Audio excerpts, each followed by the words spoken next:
So how is your childhood still affecting your adulthood? Well, if you lived through any type of trauma or abuse as a child, then you may be asking yourself this question every day. So that's why in this video, we will be answering that very question. How is your childhood still affecting your adulthood? And then I will be giving you two things that you can start doing to help you heal from your childhood. And one of those things you can start doing right now on your own if you're not already doing it. But before we get into it, I ask you to like and follow me if you want to hear more content like this. And then share it with somebody. Maybe you just know one person that may need to hear this. Share it with that one person. And then comment down below. Let's have a conversation about it. I may say something that you may want to add something to. Or I may say something that you don't agree with. Comment that down below also. And let's have a conversation about this. So, how is your childhood still affecting your adulthood?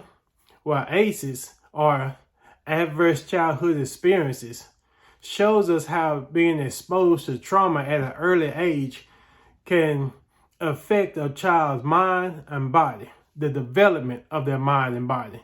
Anybody can be affected from it, but it's more acceptable to children because they are still growing. And if you're not healed as a child, then it carries over into your adulthood as long-term effects. Now, since you know how it works, since you know what's going on, and since you've heard about the study, now, how is this affecting you? What's going on in your body? And man, this is what I love to teach, because when I heard this myself, it changed my whole life. And to answer this, I first ask you, have you ever been chased by a dog? Man, I know I have. I've been chased by many dogs, but there was this one dog that I'll never forget. I may not remember all the other ones, but this one dog is stuck in me, in my mind. And I never forget this one dog. You see, as children, we used to ride bikes all over our neighborhood. And there was this one dog we always used to hate to go by. And his house was at the bottom of the hill. And most of the time we would stop at the top of the hill to get ready to try to get past this dog. But we knew as long as we could get past the house, the dog would turn around and go back. So while I was on top of the hill, getting ready to ride past this dog, my body would start tightening up and feeling anxious.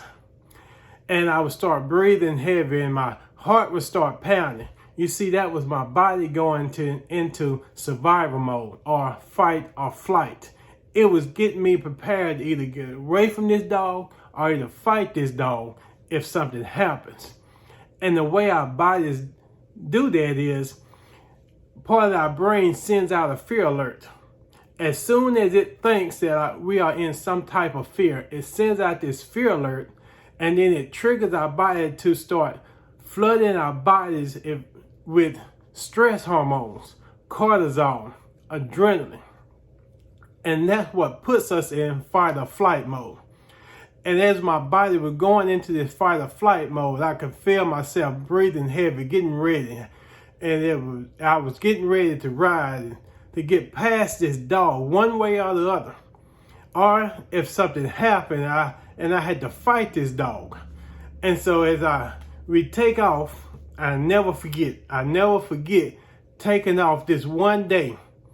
And I could feel I was breathing heavy because had so much of this adrenaline pumping through my body.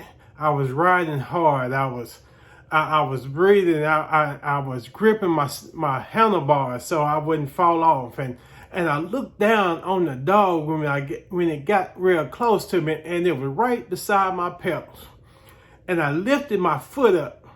I don't know if the dog was trying to bite me. I don't know if he was just running along beside of me, because I had so much adrenaline and cortisol pumping through my body that it seemed like this dog was just like a blur. But we knew if we got past the house, the dog would turn around and go back. No matter what, the dog would always turn around and go back. And then our bodies could start calming down, because then it would stop making these stress hormones in our body, so we could come out of survival mode. And that's good when the dog is after you. That's good when we're riding past the house trying to get away from the dog, because your body is protecting you. But what happens when that dog comes home with you every night? What happens when that dog is in your school every day in the form of a bully? What happens when your community is that dog? What happens when the environment in your home is that dog, and you can never calm down? You can never come out of survival mode. So now these stress hormones, this cortisol and adrenaline, is constantly pumping throughout your body. What was meant to protect you and to help you out in survival, now it's starting to affect you, because it's continuously pumping throughout your body. So now those stress hormones that was there to protect you has now turned toxic. And that's toxic stress. And if you're not healed from that as a child, and you carry that toxic stress into adulthood, that toxic stress is now affecting you. It's harming you.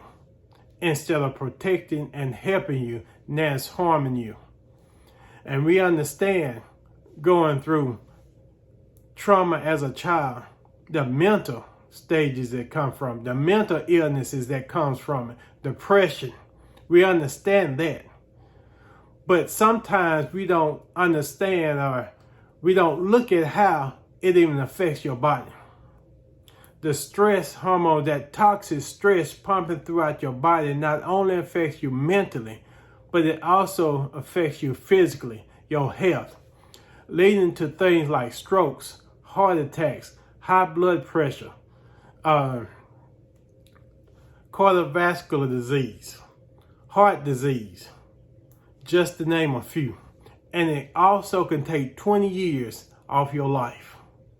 So how is your childhood still affecting your adulthood? Toxic stress that started as a child, you are not healed, and that toxic stress is now affecting your mind and your body. So now that you know what's going on, what are some ways that you can do to start healing yourself, to get past your childhood? Well, one way is seek out professional help. Now, I know I probably just lost a lot of you right then, because I know the stigma that society has put on professional help, on therapy. But there's nothing wrong with seeking professional help to help you get past what you live through. I always say, just because you live through it doesn't mean you healed through it. So your body now is still dealing with everything you went through, because that toxic stress is still affecting you. So the therapist, the counselor, will help you deal with what you live through, so your body can start calming down and stop pumping this toxic stress through your body, so you can heal. The other thing is, or the second thing is, exercise. You can start doing that right now if you're not doing it. Exercise will help burn off those stress hormones that your body is flooding throughout your body. You can start doing that right now. Or maybe you're doing a little exercise. Maybe you can pick it up and do more to burn off more of that toxic stress to help you heal from your childhood. So now, you understand now how your childhood is still affecting your adulthood. And as I leave you today, I just want to leave you with this. There's nothing wrong with you. It's all about what happened to you. That's all the time I have in this video. I will see you next time.